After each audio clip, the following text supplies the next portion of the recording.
Lord, I'm standing here and I don't know what to do. The enemy is saying, give up 'cause I'm through. So I'll just lift up. Welcome back to week number 3 of Winning My Race and the 28-Day Health Revolution. You know, in his book, The Burden of Freedom, Miles Monroe just nails it totally when he says, a man can fail many times, but he isn't a failure until he blames somebody else. We've got to take responsibility. And as we struggle, if we make a mistake with our diet, if we miss a day exercise, if we don't get up to do our prayer time with God, we don't look back. We just use this as a learning experience. We realize that the pain of doing it is far less than the pain of skipping it, and we move forward. So let's get into winning principle number 5 as we continue to renew our minds so we can complete the task. This one's great. It's my favorite. It's develop your strong room. As iron sharpens iron, so one man sharpens another. Great proverb. And the idea of a strong room is this.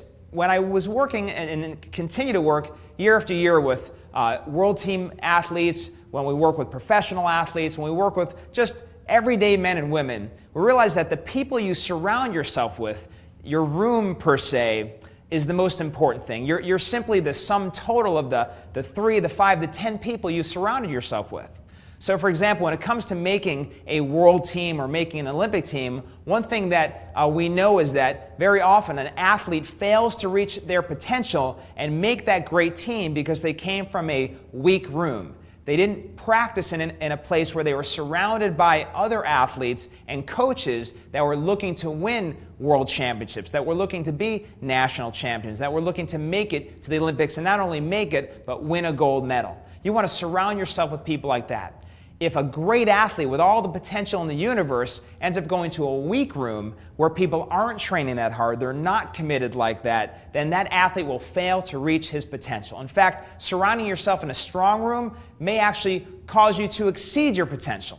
So what are the rooms we're talking about? Well, first you have your faith room, obviously the most important room. You have your personal health room, your personal growth room, your relationship room, your financial room, your parenting room. These are all critically important. Let's touch for a second then on the faith room. What does your faith room look like? Are you being mentored by a pastor and other Christian leaders at a church and through the Bible and other biblically based resources? Are you embedded in a church and surrounding yourself with people who make Jesus the center point of their life? If not, get on it. You don't want to be a loser here. All life flows from a strong faith room. So, we look at the personal growth room. Are you reading books? Are you surrounded by other people that read books and listen to tapes and are getting more education and furthering themselves? What about like your relationship room?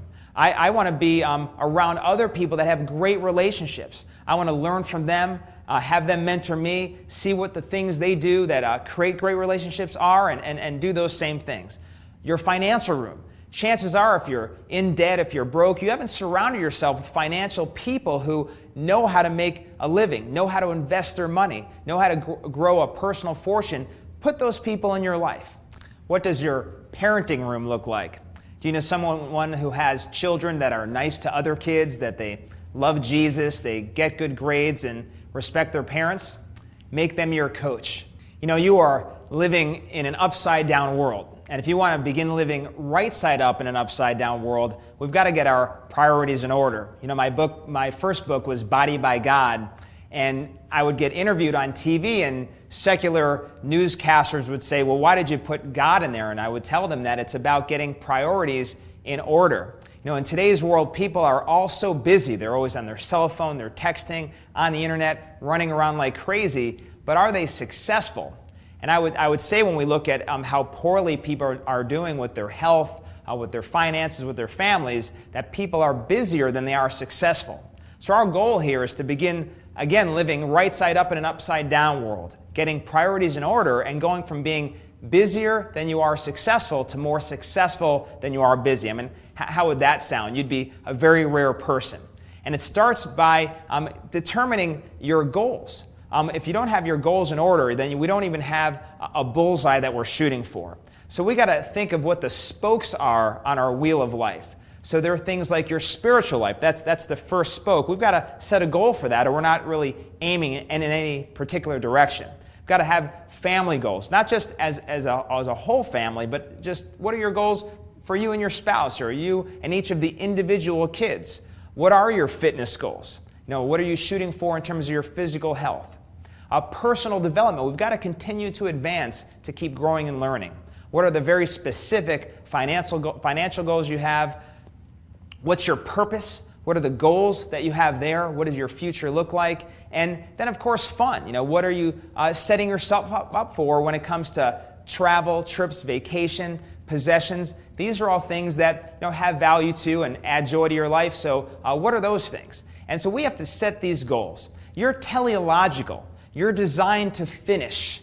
Jesus said it was finished. You're designed to finish a purpose, to complete a task, and to do it for God. So set these goals, and you'll be not like a bullet when you shoot it out of a gun, where once you've pulled the trigger, it just goes in a particular direction. When you have a particular goal in mind, then you're teleological. You're like a heat-seeking missile. You'll make adaptations. You'll course correct. You'll get through tough and turbulent times. You'll keep changing and adapting until you've reached that goal. And once again, we have won this race for God. So remember, you're valuable. You're valuable to your family, you're valuable to God, and you're important to history. So stay focused on creating the time, the energy, and the discipline that it takes not just to run the race, not just to complete the race, but to win your race.